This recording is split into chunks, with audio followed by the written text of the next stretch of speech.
Baik, Assalamualaikum warahmatullahi wabarakatuh. Perkenalkan, saya Cindy Kartika Sari dengan NIM 092. Di sini saya akan mempresentasikan hasil dari tugas untuk mata kuliah manajemen strategik di bidang kesehatan, yaitu terkait review rencana strategis atau RENSRA Dinas Kesehatan Pengendalian Penduduk dan Keluarga Berencana di Kota Madiun tahun 2025 sampai 2026. Selanjutnya yaitu ini adalah topik pembahasan yang akan saya bahas. Yang pertama ada profil singkat rencana strategis Dinas Kesehatan, Pengendalian Penduduk dan Keluarga Berencana di Kota Madiun. Lalu ada kelebihan dan kelemahan pada lingkungan internal dan eksternal. Lalu ada usulan perbaikan dan kesimpulan. Jadi yang pertama yaitu profil kesehatan.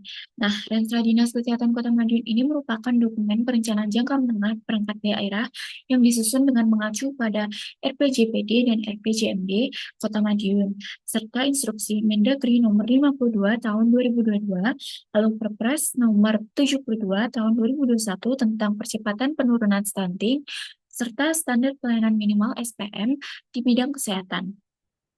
Jadi untuk tujuan utama Renstra Kota Madiun ini sendiri yaitu meningkatkan kualitas dan akses pelayanan kesehatan masyarakat, menurunkan angka stunting, AKI, dan AKB, memperluas cakupan Universal Health Coverage atau UHC, menguatkan pengendalian penyakit menular dan tidak menular, lalu mendorong pemenuhan standar sarana prasarana dan akreditasi Pasienkes, dan memperkuat sistem kesehatan masyarakat berbasis promotif dan preventif. Lalu untuk sasaran strategisnya itu sendiri, yaitu yang pertama adalah prevalensi stunting turun hingga di bawah target nasional, lalu AKI dan AKB menurun sesuai standar WHO, lalu peningkatan cakupan UHC minimal 95%, lalu seluruh puskesmas, klinik, dan RS di Kota Madiun terakreditasi dengan baik, lalu peningkatan pemanfaatan posyandu dan UKBM, dan terakhir penguatan inovasi layanan kesehatan berbasis digital. Selanjutnya untuk kelebihan dan kekurangannya itu sendiri, yang pertama, fasilitas kekuatan. Yang pertama yaitu fasilitas kesehatan cukup lengkap.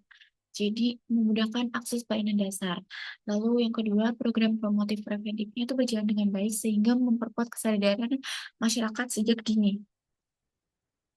Lalu adanya SDM yang terlatih, serta dokumen registranya itu berbasis regulasi yang kuat. Sedangkan untuk weakness-nya sendiri yaitu masih banyak beberapa sebagian dari pasienkesnya itu belum terakreditasi dengan baik. Sehingga masih ada beberapa yang terakreditasinya itu dasar atau madya. Lalu untuk pemanfaatan digitalisasinya itu masih rendah karena rekam medis elektronik dan telemedicine itu belum optimal. Padahal WHO sudah menekankan terkait digital health sebagai prioritas. Lalu distribusi SDM kesehatannya itu juga belum merata. Jadi masih ada beberapa puskesmas yang kekurangan dokter spesialis ataupun tenaga gizi dan tenaga kesehatan masyarakat. Lalu untuk opportunitiesnya itu sendiri, yaitu yang pertama dukungan kebijakan nasionalnya itu sejalan dengan instruksi dari Mendagri dan Perpres. Lalu ada kolaborasi di lintas sektor seperti dengan sekolah, BPJS, dinas sosial, dan tokoh masyarakat, sehingga peluang intervensinya itu lebih luas. Lalu untuk wilayah kotanya itu lebih terkonsentrasi karena programnya tuh nanti lebih mudah diimplementasikan karena skala wilayah Kota Madiun itu kecil. Lalu untuk yang terakhir, transformasi digital nasional itu dapat mempercepat inovasi terkait digital health di Kota Madiun. Lalu untuk tantangannya itu sendiri atau threats-nya, prevalensi stuntingnya itu masih di atas target nasional, sehingga walaupun Kota Madiun itu berupa sebuah kota, tapi stuntingnya itu tetap menjadi masalah serius karena masih di atas target nasional. Jadi perlu ada penurunan stunting itu sendiri. Lalu cakupan UHC-nya itu belum mencapai 95% karena sebagian masyarakatnya itu belum terlindungi JKN atau beberapa belum terdaftar ke JKN. Lalu ada ancaman dari penyakit menular dan tidak menular seperti TBC, DBD, hipertensi, dan diabetes itu masih menjadi beban kesehatan yang ditanggung oleh Kota Madiun itu sendiri. Selanjutnya, untuk usulan perbaikannya itu sendiri, yang pertama ada di bidang sumber daya manusia atau SDM. Jadi redistribusi tenaga kesehatan dengan melakukan pemetaan SDM agar semua puskesmas itu memiliki 9 jenis tenaga kesehatan sesuai standar. Lalu pelatihan tenaga kesehatan digital sehingga dapat memperkuat kapasitas tenaga medis dalam pemanfaatan rekam medik, elektronik, dan telemedicine. Lalu yang kedua, itu bidang pelayanan dan akreditasi fasilitas kesehatan. Jadi itu mencakup percepatan akreditasi Vaskes, lalu monitoring mutu layanan, serta mungkin bisa dilakukan program puskesmas unggulan seperti itu. Selanjutnya, usulan perbaikan yang ketiga, bidang digitalisasi kesehatan. Jadi seperti telemedicine dan konsultasi online, lalu rekam medis elektronik yang terintegrasi, mulai dari antar puskesmas, rumah sakit, laboratorium, seperti itu. Lalu juga mungkin bisa dibuatkan aplikasi surveillance penyakit yang berbasis Android atau web untuk pemantauan TBC, DBD, hipertensi secara real time di Kota Madiun. Lalu yang keempat, bidang Universal Health Coverage atau UHC, yaitu yang pertama mungkin subsidi premi JKN untuk masyarakat miskin melalui APBD, lalu program jemput bola, yaitu dengan melakukan kerjasama bersama kelurahan atau kadar kesehatan untuk pendaftaran JKN itu sendiri bagi masyarakat yang belum terdaftar.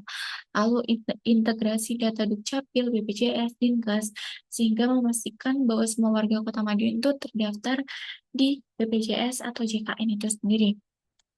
Lalu yang kelima, di bidang sanitasi dan perubahan perilaku, yaitu dengan optimalisasi data kelurahan, lalu mungkin buat program kampung sehat atau lomba sanitasi seperti itu.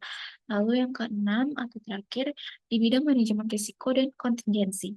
Jadi yang pertama itu ada cadangan anggaran kesehatan darurat untuk antisipasi pandemi, bencana, dan wabah DBD atau TBC seperti itu.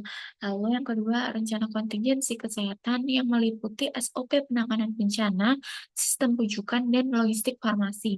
Lalu yang terakhir mungkin bisa diadakan simulasi tahunan terkait penanggulangan wabah. Jadi itu nanti akan melibatkan RS, Puskesmas, BPBD, dan masyarakat seperti itu.